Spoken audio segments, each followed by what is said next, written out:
नमस्कार बच्चों, आपका स्वागत है द बायो वाला में। मैं हूं आपका फिजिक्स टीचर अभिषेक पाठक। आज हम लोग मेरी समझ से इस चैप्टर के सबसे मोस्ट इंपॉर्टेंट टॉपिक के बारे में बात करने जा रहे हैं, जिसको हम लोग बोलेंगे इलेक्ट्रिक डाइपोल। ठीक है ना, या फिर इसको बोलते हैं वैद्युत द्विध्रुव। ठीक है, इसको डिस्कशन करना क्यों जरूरी है? इसके तीन बेटा आपके डेरिवेशंस हैं। पहली बात तो परिभाषा भी होती है, समझना जरूरी है कैसे काम कर रहा है ये, क्योंकि इससे सवाल भी आ जाते हैं आपके। ठीक है, तो इसमें आप लोगों को क्या सीखना है कि अगर आपका कोई द्विध्रुव, द्विध्रुव का मतलब क्या हो गया? डाई या बाई जिससे बोलते हैं। ठीक है ना, सही है। जैसे तो देखा कार्बन डाइऑक्साइड, तो उसको डाई क्यों बोलते हैं? डाई का मतलब होता है उसके अंदर ऑक्सीजन के दो तुम्हारे अणु हैं, तो वो डाई हो गया। जहां पे तीन होंगे उसको टेट्रा बोल देते हैं, तो तुमने केमिस्ट्री में पढ़ा हुआ है। यहाँ पे क्या बात कर रहे हैं, यहाँ का डाई का मतलब समझते ही होता है कि भाई जो हमारे चार्जेस होंगे वो दो होंगे। ठीक है, चार्जेस हमारे दो होंगे और वो दोनों चार्जेस मिलकर के उनके जो वैद्युत क्षेत्र की तीव्रता होगी वो उसके अक्ष पे कितनी होगी, उसके लंबवत कितनी होगी, और किसी भी जगह पे कोई वस्तु रखी हुई तो एक पर्टिकुलर एंगल थीटा, मतलब एक पर्टिकुलर कोण थीटा पे कितनी होगी। ये तीनों बहुत इंपॉर्टेंट है आपके लिए। थीटा वाला थोड़ा सा ऑप्शनल टाइप का है, ये कंपटीशन में ज्यादा पूछा जाता है, लेकिन मैं आपको इसका एक एक करके तीनों डेरिवेशंस के बारे में समझाऊंगा, कैसे सॉल्व हुआ है, कहाँ सॉल्व हुआ है, क्या आपकी वैद्युत क्षेत्र की तीव्रता है। तो इसके बारे में हम लोग बात कर लेंगे। तो आज हम बात करते हैं, पहले इसकी परिभाषा लिख लीजिए। निकाय समझते हैं आप लोग? निकाय, निकाय को हम लोग बोल देते हैं सिस्टम हो गया। अब यहां पे क्या हो गया कि पर्टिकुलर सिस्टम ऑफ चार्ज की बात करेंगे। ठीक है ना, इसको निकाय बोल देते हैं। ठीक है ना, तो इसकी परिभाषा लिखेंगे, वैद्युत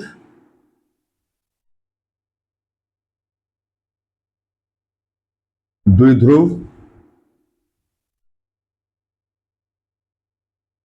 वह निकाय है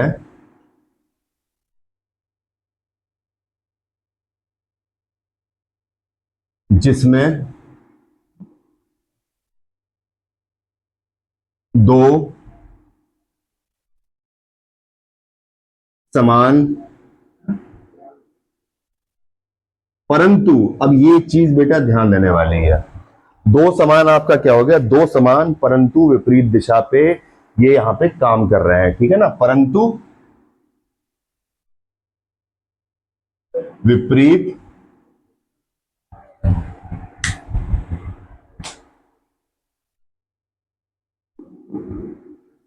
स्याही खत्म हो जा रही भैया, विपरीत प्रकृति के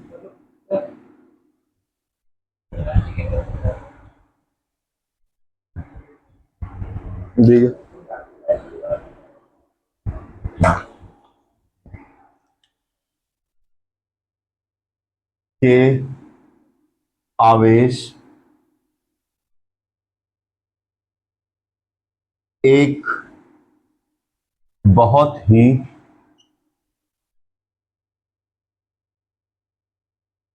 अल्प दूरी पर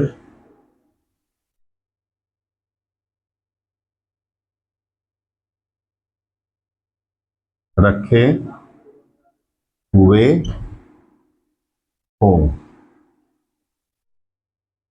ठीक है, इसको नोट कर लीजिए, फिर मैं आपको सिस्टम यानी निकाय बना के दिखा देता हूं। बहुत ज्यादा इंपॉर्टेंट है ये।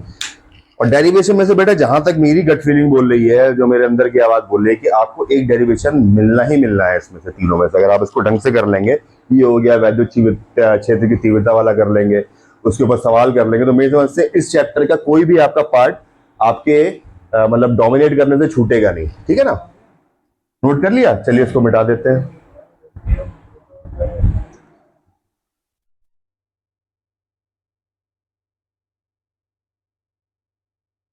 तो बना के देख लेते हैं। ठीक है, अब मैंने क्या कहा आपसे?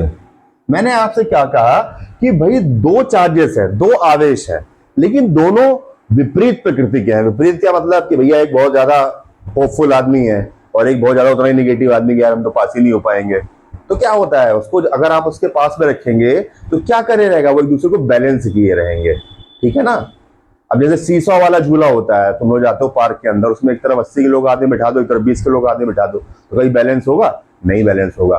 तो उसकी मेन चीज आपका आता है, इसके जो बैलेंसिंग वाले हैं वो आपके कोर्स के अंदर नहीं है, लेकिन मैं उसका एक अलग लेक्चर लेके आपको बताऊंगा कि चार्जेस इस एक्सिस पे बैलेंस कहां पे हो रहा है, ठीक है ना। अब इसको समझने के लिए आपके पास क्या हो जाता है कि एक चीज आ जाती है आपके पास, द्विध्रुव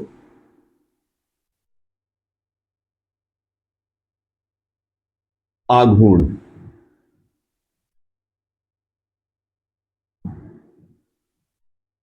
तो भैया शेरों, ये कुछ घंटी बजा रहा है, नहीं बजा रहा, जो आघूर्ण नाम की चीज है, जो जो आघूर्ण नाम की चीज है, ये कुछ घंटी बजा रही है? तो सर नहीं बजा रही है, काहे बजाएगी? आप बजवाइए, आप क्या बात को इतनी मेहनत कर रहे हैं, हम तो अपने हिस्से की मेहनत कर चुके हैं, ठीक है ना। तो आघूर्ण क्या हो गया बेटा, इसको एक चीज ध्यान रखना है आपको। आघूर्ण और बल में, जैसे इसको हम लोग लिखते हैं torque equals to F into D.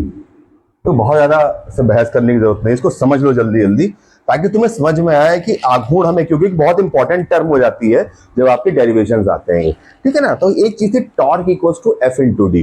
Force क्या था? फोर्स था आपका क्या नाम है, फोर्स था आपका बल, और डी क्या होता है आपका? डिस्प्लेसमेंट। डिस्प्लेसमेंट नहीं होता है इसके अंदर, डिस्प्लेसमेंट या डिस्टेंस नहीं होता है इसके अंदर। क्या होता है, अब आपको याद होगा रोटेशनल मोशन, आपने जो घूर्णन गति आपने पढ़ा था उसके अंदर आपको ये टॉर्क वाला याद आ रहा होगा, ठीक है ना। तो ये क्या होगा, ये एफ आपका बल हो गया, डी क्या हो गई, ये किसी भी पिवटेड पॉइंट से, पिवटेड पॉइंट यानी यहाँ पे कील ठोक दी गई है, उससे जहां बल लगाया जा रहा है उसकी लंबवत दूरी, ये डिस्टेंस, ठीक है ना। मान लीजिए कोई स्केल है यहाँ पे, ठीक है, आपने इसको यहां से पिवट कर दिया है, ठीक है, और आपने यहां से इसके ऊपर एक फोर्स लगाया, तो इसे घूमने का क्या हो जाएगा, यहां से घूमेगा कि नहीं घूमेगा? तो ये पूरा इस तरीके से घूम करके अपना रोटेशनल मोशन करेगा। तो ये आघूर्ण उसके ऊपर काम आ रहा है, ठीक है। तो यहां पे क्या दो चीजें मेन है, ये समझ में आया कि नहीं आया?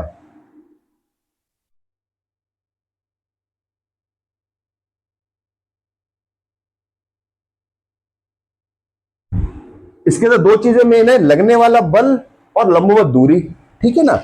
तो एक चीज समझिए इस बात को लेकर के कि एक आपने प्लस क्यू, अब देखो बनाना इसको सफल होगा आपका, ये प्लस क्यू हो गया, ये आपका माइनस क्यू हो गया, बहुत ही अल्प दूरी, ठीक है ना। तो बहुत अल्प दूरी में इसको हम लोग 2L मानते हैं। 2L क्यों मानते हैं, उसकी दो वजह है।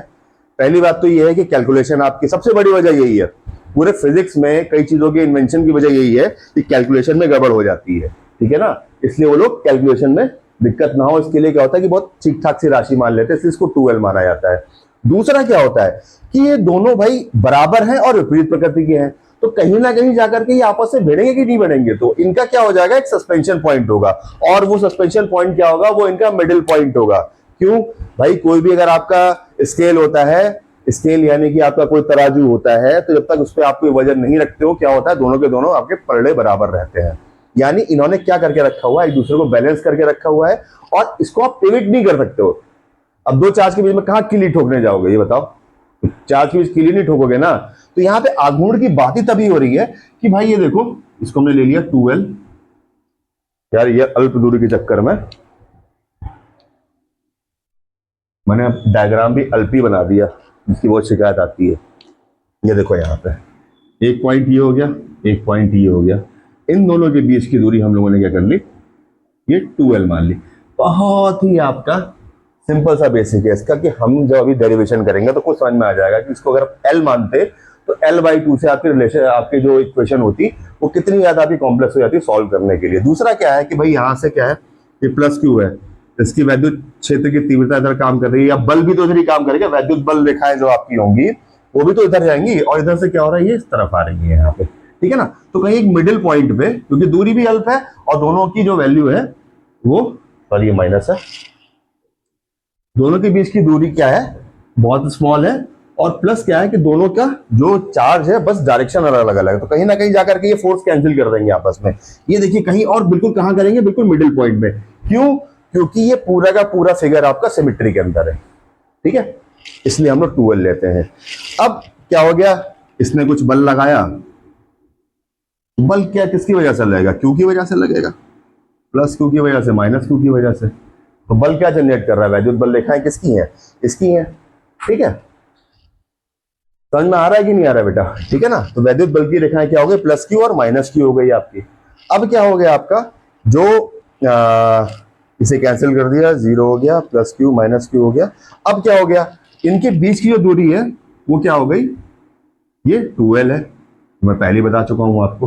अब आपने इसको सीधे फॉर्मूले में पुट कर दिया, आपको समझ में आ गया। देखो कई लोग के अंदर बहुत ही इंपॉर्टेंट टर्म है, कई लोग के अंदर ये होता है कि सर ये आ कहां से गया, क्योंकि इसमें आपको मैक्सिमम किताबों के अंदर आप लोगों को खाली लिखा हुआ मिल जाएगा कि भैया ऐसे ऐसे ऐसे, यहाँ यहाँ। अब देखो इन दोनों के बीच की लंबवत दूरी क्या है, यहाँ कुछ बल लग रहा है, यहाँ कुछ बल लग रहा है, तो यहाँ से लेकर के यहाँ तक की दूरी l और यहाँ से लेकर के यहाँ तक की दूरी l। तो उसमें कंफ्यूज नहीं होना कि निगेटिव से पॉजिटिव वाला लेके चले या पॉजिटिव से निगेटिव वाला लेके चले, ठीक है ना। तो क्या हो गया, एफ क्या हो गया भाई, क्यू की वजह से लग रहा है। इसके लिए एक नई टर्म आ जाती है, यहाँ पे टॉप का इस्तेमाल नहीं करते हैं, यहाँ पे हम लोग टर्म का इस्तेमाल करते हैं पी, ठीक है।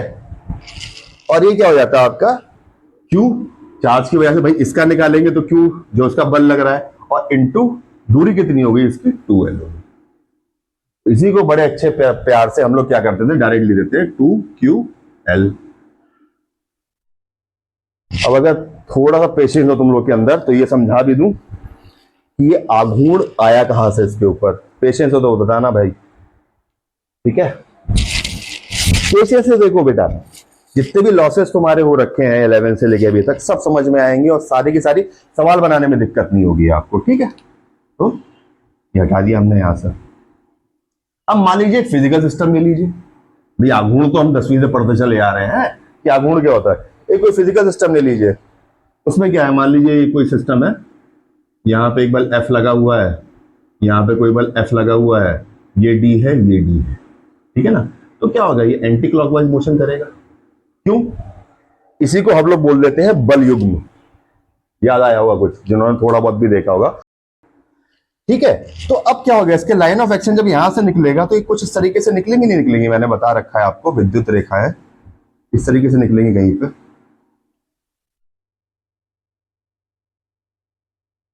यानी इस पूरे सिस्टम में मान लीजिए एक फोर्स से नीचे की तरफ जा रहा है, ठीक है, और एक फोर्स उसको बैलेंस करने के लिए ऊपर अपर हाफ में है, यानी देखिए ये प्लस क्यू और ये माइनस क्यू। एक फोर्स आपका अगर यहां से ये फोर्स लाइन इधर जा रही है तो इसको बैलेंस करने वाली, जब अभी आप देखेंगे एक लेक्चर बीच में आएगा आपका, तो उसके अंदर आपको दिखेगा कि बैलेंसिंग फोर्सेस क्या होते हैं, ठीक है ना। उसमें इंटेंसिटी आपको दिखाऊंगा मैं, उसमें दिखा रखी है मैंने परवलय की वजह से, ठीक है ना। तो यहां से नीचे आ गया, एक इसको बैलेंस करने के लिए फोर्स यहाँ पे, और टर्मिनेशन पॉइंट यहाँ कहीं बीच में है, ठीक है। तो किस तरीके से गोल गोल घूमता रहेगा, समझ में आया। तो यहां से इसके अंदर आघूर्ण आया, तो ये टर्म आप नोट कर लेंगे, क्या नाम है कि इंपॉर्टेंट टर्म है P इक्वल्स टू 2ql।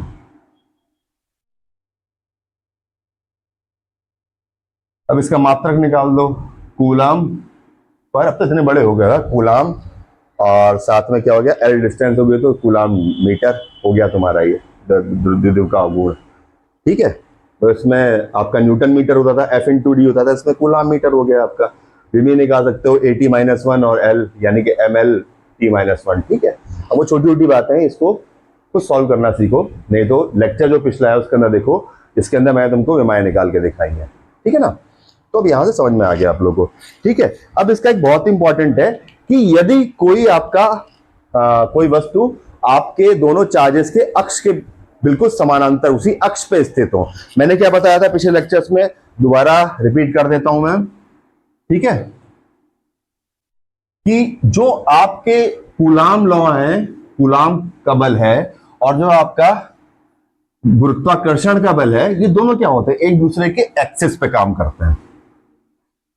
जो दोनों उसके अंदर या तो पिंड होंगे या तो आवेश होंगे, तो दोनों क्या होगा, उसी एक्सिस पे काम करेंगे। तो उसी फोर्स को देखो, एक चीज होती है लाइन ऑफ एक्शन, ठीक है। अब आपने ये कोई पे फोर्स लगाया तो उसका लाइन ऑफ एक्शन क्या होगा, अगर आप इस डायरेक्शन में लगा रहे हो तो ये सीधा जाएगा, अगर आप इसमें टेढ़ा लगा रहे हो तो इस तरीके से आपका जो ऑब्जेक्ट होगा या आपकी वस्तु होगी इस तरफ से मूव करेगी, नीचे दबा रहे हो तो नीचे दब जाएगा। तो क्या होता है कि एक लाइन ऑफ एक्शन होता है कि भाई फोर्स इसी डायरेक्शन में आगे तुम्हें या तो प्रोपोगेट करने देगा, ठीक है। तो अभी हमारा क्या हो गया, निकाय आपका सिस्टम हो गया, समझ में आ गया आपको। अब हमने क्या कहा, हमने ये कहा कि भैया चलो इसका टॉप वो लिख लेते हैं, द्विध्रुव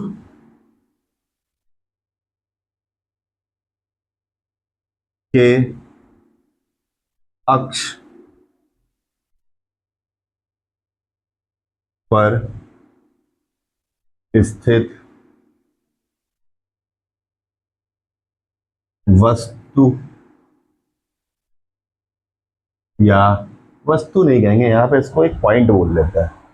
वस्तु तो फिर वस्तु भी कह सकते हैं क्योंकि आपको मैंने कॉन्टिन्यूस डिस्ट्रीब्यूशन पढ़ा दिया है, लेकिन किसी छोटे छोटे बिंदु की बात करो अभी, वरना उसके अंदर फिर गॉस थ्योरम घुस जाएगी। गॉस में तुम्हें और समझ में आएगा। किसी बिंदु पर, अरे यार आज क्या हुआ है, कोई पेन ढंग से काम नहीं कर रहा है।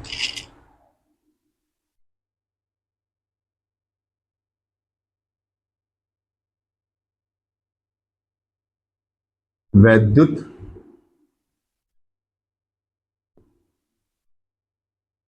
क्षेत्र की तीव्रता, आ जाओ लल्ला, अब इसमें पूरा का पूरा लौटेगा तुम्हारा दिमाग। और इसके अंदर सबसे ज्यादा इंपॉर्टेंट क्या है, ये स्टार लिख लो यहाँ पे, स्टार पॉइंट है P इक्वल्स टू 2QL, ठीक है। तो ये आपका स्टार्ट पॉइंट है। तो जब ये आएगा तो यहाँ पे इससे हमें कन्वर्जन करना है। इसको वैद्युत द्विध्रुव का आघूर्ण बोल देते हैं। ये आपका चार्ज हो गया और ये आपका डिस्टेंस हो गई। तुम कहाँ जा रहे हो बेटा, हट जाओ, हट जाओ यहाँ से, ठीक है। तो अब हम इसका एक सिस्टम बना लेते हैं सीधे। अब तो बड़े हो गए यार। देखो क्या हुआ, एक हमने तो पहले बनाया द्विध्रुव, तो द्विध्रुव क्या हो गया आपका, ये बना लिया आपने।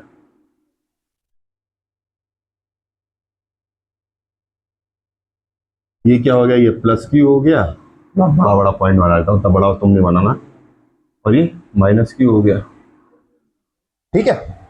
अब इसके बीच की दूरी हमने क्या कर दिया कि इसको 2L ले लिया। 2L क्यों लिया था अभी तुम लोग को समझ में आएगा। 2L ले लिया इसको हमने, ठीक है। अब इसका जो सस्पेंशन पॉइंट होगा, जहां पे जाकर के इसका बल और इसका बल कैंसिल होगा, वो कहीं मिडिल में होगा। तो इसकी दूरी क्या हो जाएगी, यहां से लेकर के सारा खेल बेटा, अगर दूरी आप सही लगा के ले गए और विद्युत क्षेत्र के डायरेक्शन आपने सही निकाल लिया, तो ये समझ लीजिए न्यूमेरिकल में भी कोई दिक्कत नहीं आएगी और इनमें भी दिक्कत नहीं आएगी आपको, ठीक है ना। तो क्या हो गया, ये आपका L हो गया यहां से लेकर के यहां तक, और ये L हो गया आपका, तो पूरा ही बताना पड़ेगा। चलो यहां तक हमारा, ये L हो गया आपका, ठीक। अब क्या कह रहे, इसी अक्ष पर इस तरफ मान लीजिए R दूरी पे, तो R दूरी हम कहां से लेंगे, R दूरी लेंगे हम लोग यहां से, जो सस्पेंशन पॉइंट है, इस पॉइंट को हम लोग बोल देंगे O। इसको हम लोग बोल देते हैं निलंबन बिंदु। निलंबन बिंदु वह बिंदु है जहां पे दोनों की वैद्युत क्षेत्र का जो बल है या बल रेखा है आपस में आकर के एक दूसरे को कैंसिल कर देती हैं, ठीक है। आघूर्ण में समझा चुका हूं लाइन ऑफ एक्शन से, इसे लाइन ऑफ एक्शन बताया कि आघूर्ण कहां से आता है, ठीक है। तो कहां से लेंगे, सस्पेंशन पॉइंट से लेंगे इसको। तो यहां से लेकर के मान लीजिए इसकी दूरी कितनी है, इसकी दूरी है R, ठीक। अब क्या करना है हमको, R और L की टर्म में हमको सारा का सारा खेल इसका रचना है कि भाई R और L की टर्म में हमारी डिस्टेंसेस क्या आ रही हैं। जब ये बदल लिया आपने, तो अब एक चीज देखो यहां पे, ये इसका यहां से आता गया पॉइंट,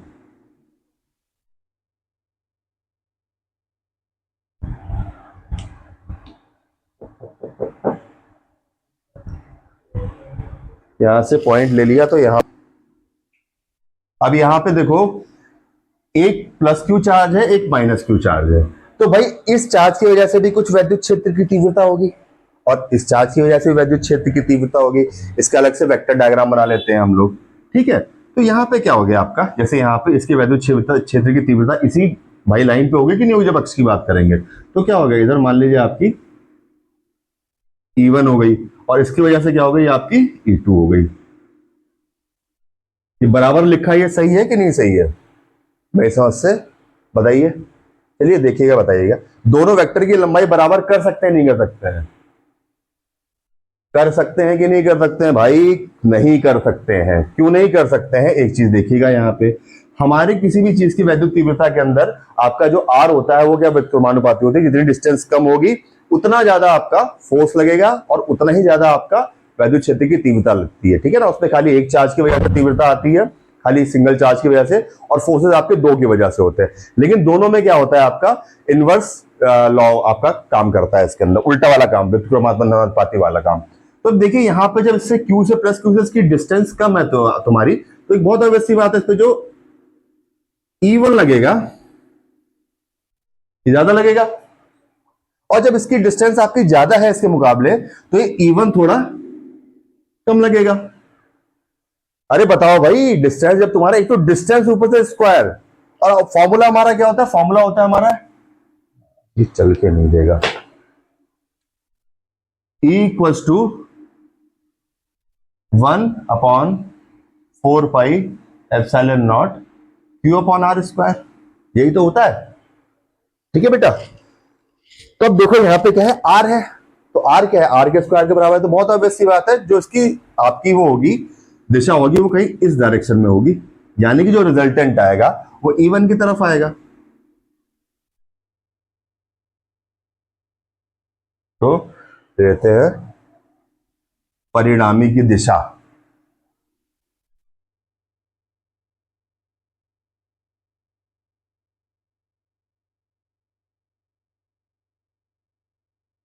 बेटा ये छोटी छोटी बातें अगर स्किप करोगे तो समझ लो बड़ी बातें नहीं समझ पाओगे, अच्छे क्वेश्चन नहीं लगा पाओगे। अगर किसी भी अच्छे टाइप का क्वेश्चन अगर सेट हो गया तुम्हारे सामने तो ये क्वेश्चन नहीं लगा पाओगे, क्योंकि वेक्टर क्वांटिटीज यहाँ पे सब ऐड अप है। ठीक है ना, तो ये क्या हो गया आपका, E1 इस तरफ ज्यादा हो गया, समझ में आ गया क्यों, क्योंकि इसमें दूरी आपकी कम है इसके मुकाबले, और इसके मुकाबले इसकी दूरी ज्यादा है। ठीक है ना, अब देखो यहां पे क्या कर लेंगे हम लोग, अब इसको थोड़ा सा मिटा देता हूं मैं, पॉज करके देख लेना, ये वाली है, पॉज करके देख लेना इसको, मैं इसकी डिस्टेंसेस लिखने जा रहा हूं।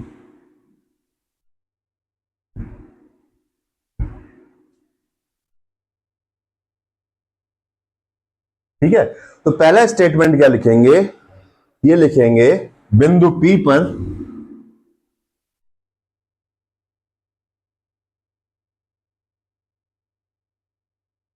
आवेश प्लस Q की वजह से वैद्युत क्षेत्र की तीव्रता, K की तो होगी। ठीक है ना, अब इसमें देखो मैं आपको डिस्टेंसेस थोड़ा समझाता हूं। डिस्टेंसेस क्या है, ये पॉइंट आपका P है, यहां पे आपको निकालना है। अब ये देखिए जितनी भी डिस्टेंस है, Q से इसकी डिस्टेंस कितनी हो गई, Q से इसकी डिस्टेंस यहां से लेके यहां तक R है। अगर इस R में से हम ये L घटा दे रहे हैं तो ये डिस्टेंस आपकी आ जाएगी कि नहीं आ जाएगी। अरे भाई देखो, ये पूरा यहां से लेकर के P से लेकर के और सस्पेंशन पॉइंट तक जो है आपका, ये डिस्टेंस आपकी R है, और यहां से लेकर के यहां तक आपके द्विध्रुव के बीच का सस्पेंशन पॉइंट है, तो ये L है।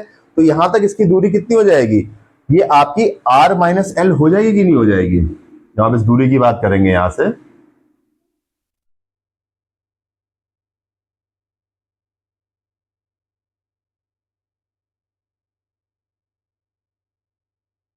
ठीक है। अब इसके बाद में देखिए माइनस Q की, तो माइनस में क्या है बेटा, यहां से लेकर के यहां तक L तक तो तुम्हारा R है ही है, और साथ में क्या हो गया, L और जुड़ गया है, R है तुम्हारा सॉरी, और इसके साथ में L और जुड़ गया है, तो यहां से लेकर के यहां तक की दूरी ये R प्लस L हो गई कि नहीं हो गई, ये माइनस Q तक ले जाते हैं इसको, माइनस Q तक। ठीक है ना, तो ये दोनों दूरियां आपकी हो गई। अब इससे आपको फायदा क्या हुआ, सारी डिस्टेंसेस आपको R और L में मिल गई, तुम्हें कुछ अलग से कोई अगर उसके अंदर नहीं मानना पड़ा। अब सिंपल सा हमें एक फॉर्मूला पता है वैद्युत क्षेत्र की तीव्रता का, अगर आपको डिस्टेंसेस नोट करनी है तो लिख लीजिए प्लस Q से बिंदु P की दूरी equals to R minus L, और माइनस Q से बिंदु P की दूरी R प्लस L। दूरी महत्वपूर्ण क्यों है, इसलिए महत्वपूर्ण है क्योंकि आपको E का, ये बेटा डायग्राम देखो ना, ये डायग्राम इस तरीके से तुम्हें बना हुआ बहुत कम मिलेगा, ये मैं तुम्हें समझा के बनाया है, बस को बना लेना प्लीज। ठीक है ना, तो ये क्या हो जाएगी, आपके वैद्युत क्षेत्र की तीव्रता हो जाएगी। पता है हमको, अब फिर बताना पड़ेगा। Let K equals to 1/4 pi epsilon naught आपने मान लिया, ठीक है ना। तो यहां पे क्या हो जाएगा, K Q upon R square. Even हो गया आपका।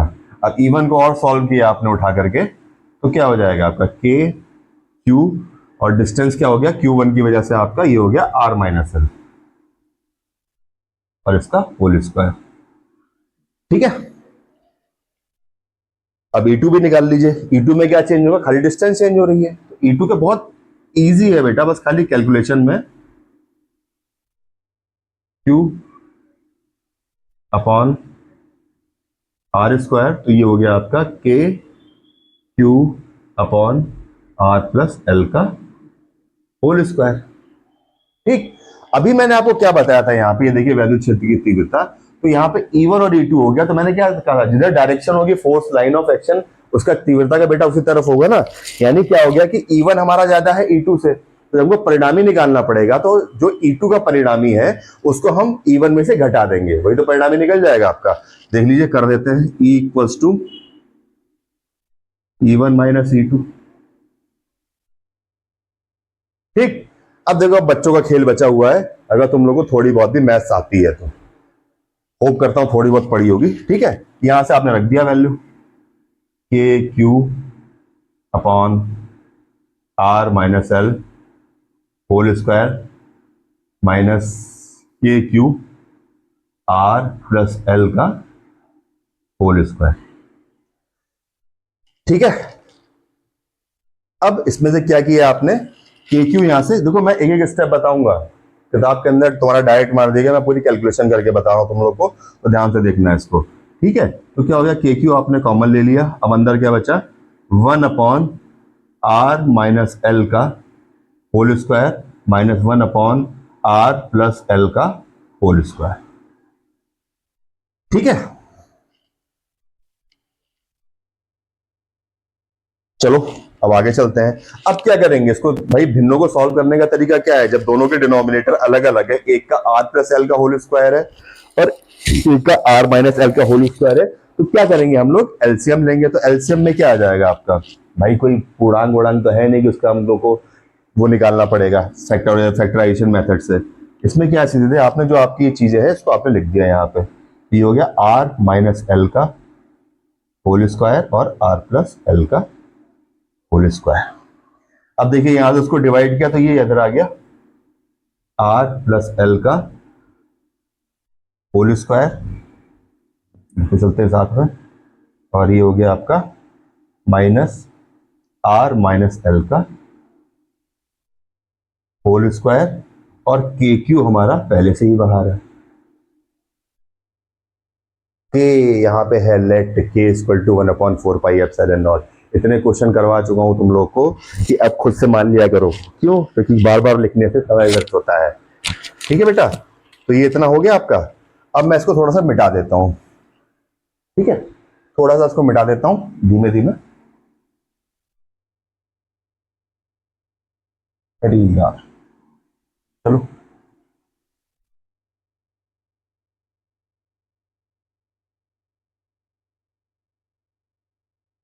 क्या हो गया आपका, ये यहां से ऊपर लेके गया, पहले खोल लिया आपने। अब आपको आइडेंटिटी याद होंगी, a+b का होल स्क्वायर, a-b का होल स्क्वायर, और एक आइडेंटिटी थी आपकी R² minus L square equals to R+L और R-L। ठीक है, अब देखिए कुछ इसी तरीके का लग रहा नहीं लग रहा है ये। ठीक है, बस खाली क्या है, R की जगह इसको ले लीजिए और L की जगह इसको ले लीजिए, इसका दोनों का स्क्वायर है, तो अंदर क्या आ जाएगी, पावर 4 आ जाएगी इसकी। तो पहले ऊपर हम लोग इसका स्क्वायर खोल लेते हैं। तो के क्यू हमने ऐसे लिख के रहने दिया। के क्यू लिखने के बाद में क्या हो गया आपका, यहाँ पे R² plus L square plus 2RL minus bracket में लिखिए R² plus L square minus 2RL, और नीचे क्या आपकी टर्म आ जाएगी, नीचे वही यही वाली आइडेंटिटी लग करके आपकी टर्म आ जाएगी, बस खाली स्क्वायर में आ जाएगी। ये क्या हो जाएगा आपका R² R4 R square minus L square का whole square. R minus L की जगह पे बस खाली स्क्वायर की टर्म आ जाएगी। ठीक है, अब चलिए देख लेते हैं, इसको माइनस से मल्टीप्लाई किया तो क्या हो गया यहाँ पे, ये हो गया ई के Q R square plus L square plus 2RL, और ये क्या हो गया माइनस का आर स्क्वायर। इसको मिटा देते हैं थोड़ा सा,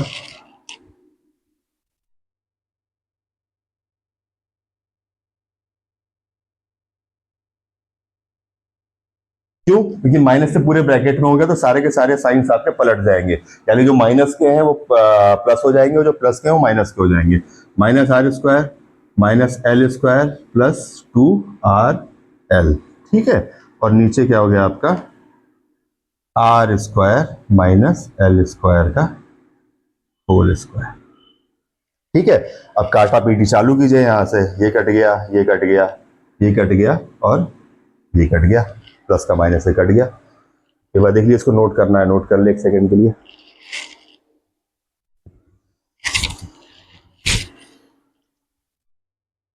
ठीक है, अब इसको यहां से सॉल्व कर लेते हैं, तो क्या बचा यहाँ पे के क्यू 2 प्लस 2 कितना हो गया आपका, ये हो गया 4RL ही तो बचा बेटा, ये 2RL यहां से फर्स्ट और ये 2RL यहां से सेकंड, इन दोनों को जोड़ करके आपका सीधे 4RL आ जाएगा कि नहीं आ जाएगा, और नीचे आपका यही टर्म चलती रहेगी।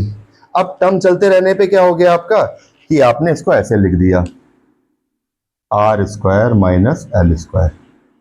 अब मैंने आपको स्टार पॉइंट लगा के बताया था कि भाई पी की वैल्यू क्या होती है, पी की वैल्यू होती है आपकी 2Q इंटू एल।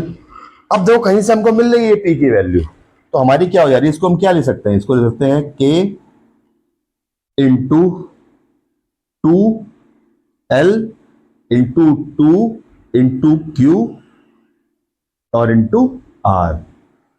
ये लिख सकते हैं, लिख सकते हैं यहाँ पे, बिल्कुल लिख सकते हैं। भाई हमने क्या कर दिया, ये 4RL को हमने इसमें तोड़ दिया 2 और उसमें 2L में।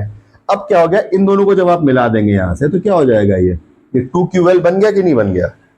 अरे भाई ये कुल मिलाकर के लिखोगे बीच में तो क्या होगा, ये 2QL बन गया कि नहीं बन गया।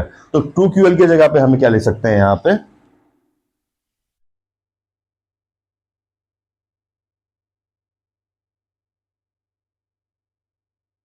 ठीक है, 2QL की जगह पे क्या लिख सकते हैं हम लोग, यहाँ पे 2QL की जगह पे लिख सकते हैं हम लोग P,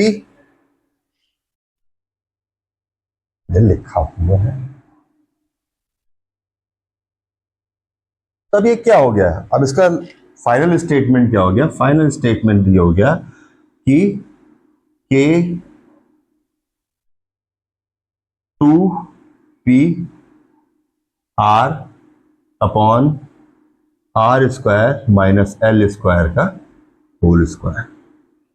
ठीक है, अब देखो मैंने क्या आपको परिभाषा में बताया था, परिभाषा के अंदर बताया था कि दोनों को अल्पतम दूरी पे, मतलब बहुत छोटी दूरी पे हम लोग जब रखते हैं तब हमारा वैद्युत द्विध्रुव का निकाय बनता है। ठीक है ना, तो अब यहाँ पे भाई कितनी भी छोटा बना रखा होगा यहाँ पे, इससे कुछ ज्यादा दूरी पे तो होगा, तो एक केस हम लगा देते हैं इसके अंदर कि R is much much greater than L। ठीक है, तो ये टर्म आते ही आप लोग क्या सोचेंगे दिमाग में कि फटाक से हमको उसमें L जीरो कर देना, क्योंकि बहुत बड़ी है ये, तो क्या करना पड़ेगा, इसको हम जीरो मान लेते हैं। तो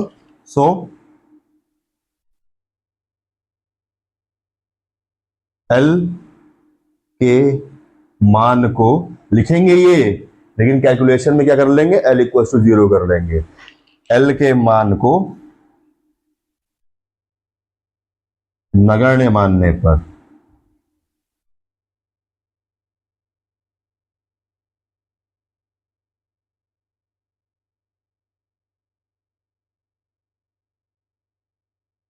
ठीक है, क्योंकि R बहुत ज्यादा है बड़ा आपका L से, तो इसको नगण्य मान लेते, तो क्या हो गया, ये R4 हो गया यहां पे आकर के, तो ये हो गया आपका K into 2P upon R4,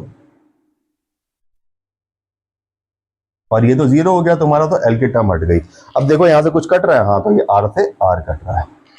अब क्या है, जब फाइनल स्टेटमेंट लिखेंगे यहाँ पे, तो फाइनल स्टेटमेंट लिखने पे आपको क्या करना है, बस खाली यहाँ पे इसको लिख देना है और के वैल्यू लगा देनी है। तो आपने क्या कर दिया, यहाँ पे इसको लिखा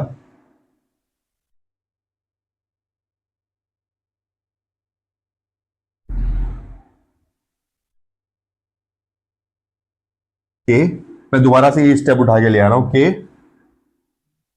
into 2p into R upon, R तो काट लिया यहाँ पे ना, चलो कोई बात नहीं, अपॉन आर क्यूब हो गया।